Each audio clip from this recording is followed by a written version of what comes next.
বুঝা যায়। রোজা রাখি না এটা হইল গুনাহের কাজ, আর ইফতার খাই এটা হইল সোয়াবের কাজ।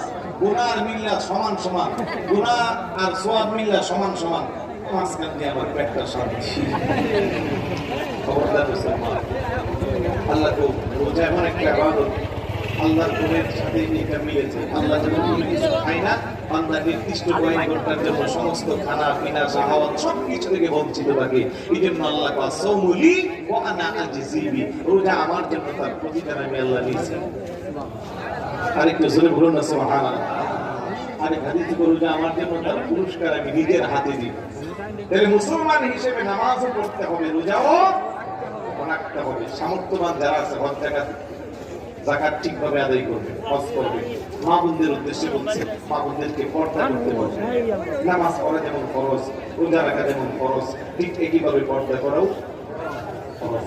অধিকাংশ